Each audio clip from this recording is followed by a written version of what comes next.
బిర్సా ముండా 150వ జయంతిని పురస్కరించుకుని రాజమండ్రిలోని కలెక్టరేట్లో శనివారం జరిగిన గిరిజన స్వాభిమాన ఉత్సవాల ముగింపు కార్యక్రమంలో ఎంపీ దగ్గుపాటి పురంధేశ్వరి పాల్గొన్నారు.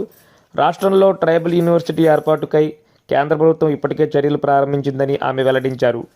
గిరిజనుల విద్యాభివృద్ధికి, సంక్షేమానికి తమ ప్రభుత్వం కట్టుబడి ఉందని ఈ సందర్భంగా ఆమె స్పష్టం చేశారు.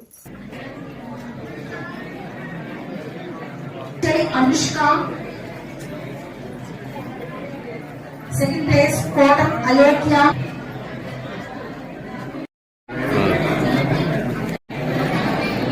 ఇంత చిన్న వయసులో